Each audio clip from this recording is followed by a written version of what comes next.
Hi, I'm Linda May, and I am a reader for Crystal Magic Psychic Center here in Sedona, Arizona. Beautiful Sedona, especially this time of year.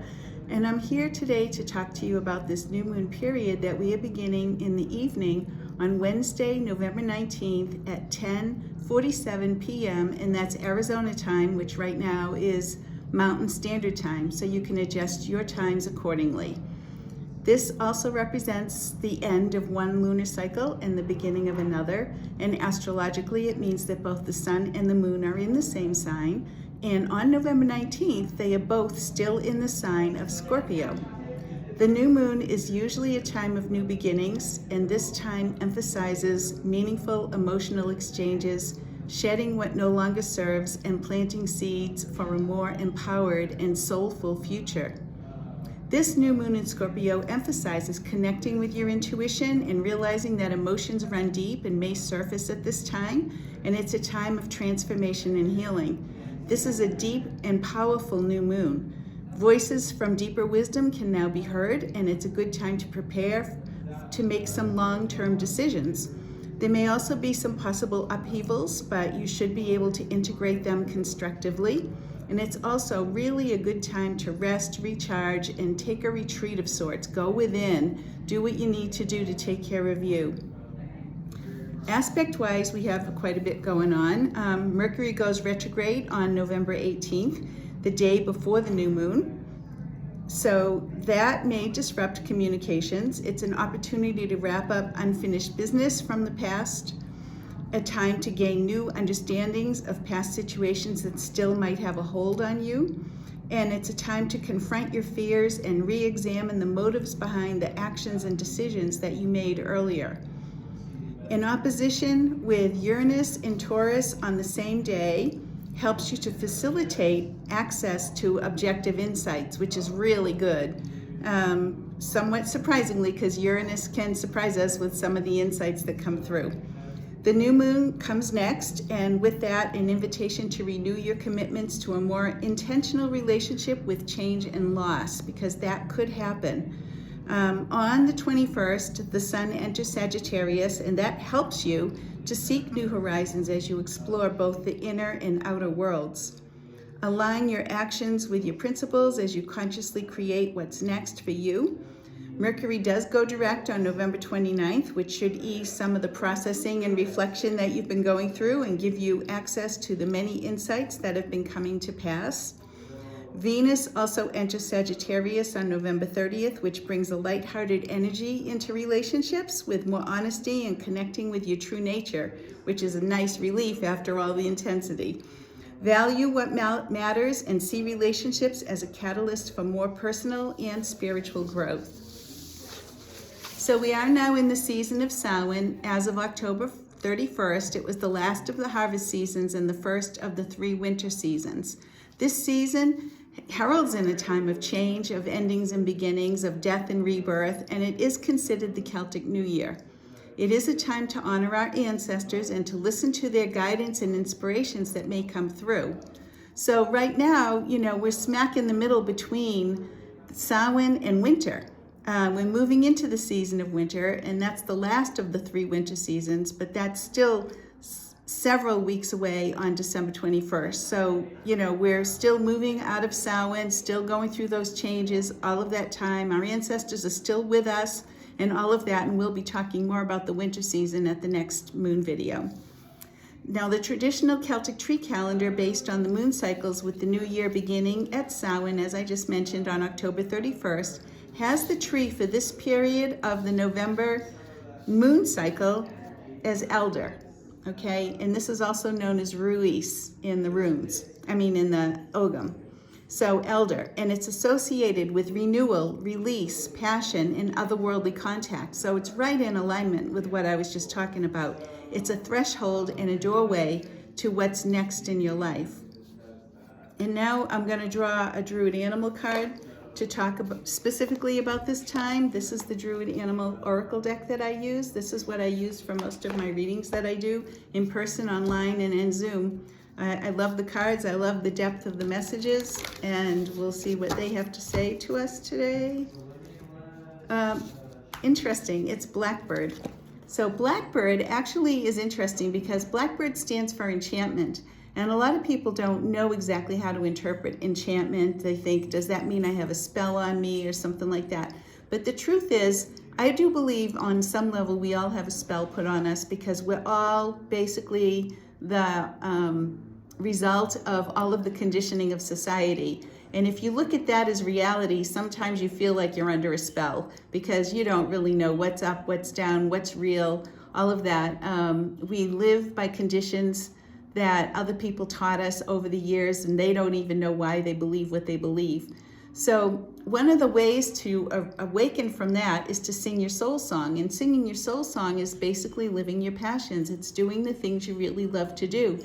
As you incorporate your passions and the things you love, as you follow your bliss, you're going to actually turn that more into a happily ever after soul song. And you will notice that everything starts turning around for you. So do the things that make you feel happy, that make you feel passionate. Sing that soul song. Follow your bliss. As you do that, you are making a difference in your life as well as the life of others, because you're actually raising the consciousness of all of humanity, believe it or not. So sing that soul song. It's important. Okay?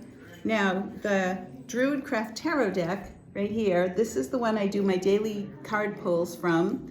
And same author, same artist. Again, beautiful cards that I really love, and they're very deep messages. And I like to pull one of those for this time to see what's going on.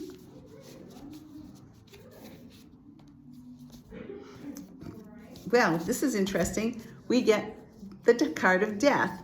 Now, interestingly, most people think death, oh no, does that mean I'm going to die? Well, in a way, because what it means is you're dying to the old. You're dying to what no longer serves you. You're letting go of things. It's a clearing of the old. It's going through a transformation and healing process, which is what this whole new moon is about.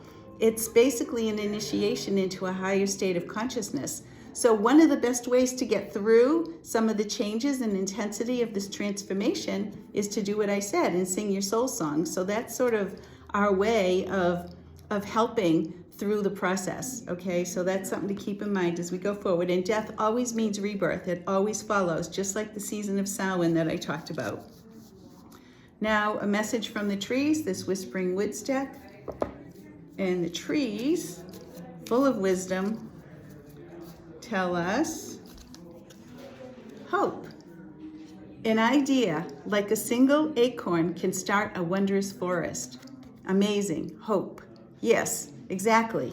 An idea like a single acorn can start a wondrous forest. So this is you, part of that leaning towards hope, singing your soul song, doing the things you love, following your bliss, is something that can actually start something beautiful. And even this initiation process that you're going through can help you to do that. So perfect.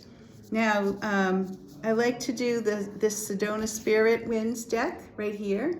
This is something I actually use as a choice for my last card readings these days. I find it, it's wonderful. It's all the sacred sites in Sedona, and they're so beautiful, and they have such deep meanings. And we got Raven Caves.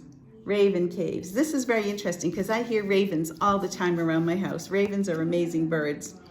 And in it, it says, and this is right in alignment with this, okay?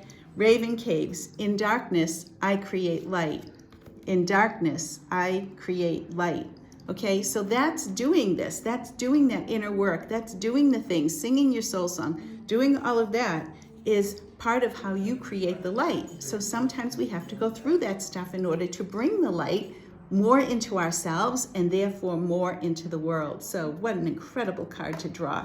That's excellent. Very happy about that card. It's totally in alignment with everything else I've said. And now the Light Bearers deck, this Angel Guidance deck, this is the one that has the incredible messages about angels that are coming to help awaken humanity at this time. Let's see what angel comes up for us.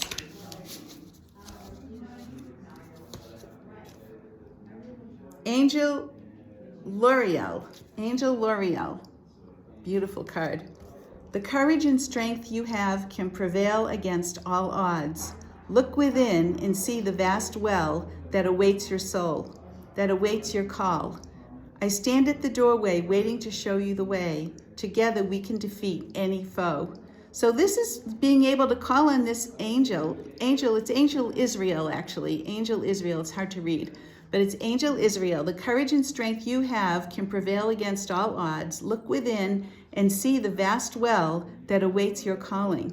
I stand at the door waiting to show you the way. Together we can defeat any foe. Isn't that beautiful? Oh my gosh, I love that. So beautiful. And I'm also using this so you can choose, like when you come in for a reading, you can choose which one will be your final card, either one from this or one from this. And I've been doing that and it seems to work out well. And it's amazing how the cards that come up are just in alignment with the reading I just did. So that's been actually kind of fun to discover. You know, I love that. So I want you to take all of this into your heart and remember it is a theme until the full moon, which is on December 4th. It's still part of this moon cycle, so it's sort of really the November-December moon cycle, but we talk about the full moon then. And in the meantime, if you would like a psychic reading, be sure to check out crystalmagicpsychiccenter.com. We have incredible readers here, and whoever you feel drawn to is the one you should go to. I personally do soul readings and, really get to a more inner place when I'm working with you, working with the energies in your life. And some of the readers do a little bit of that. Some of them have a lot of different tools they use and everything like that. So it's just whatever calls to you. And you can schedule readings with us right online, so you can do that at any time. Or we also take in walk-ins, so whoever's here, you can choose one of the people that's on, and that's how you can have a reading when you come to Sedona. And why wouldn't you want to come to Sedona? So I want to wish you blessings of this new moon, and I want you to remember, you are always loved.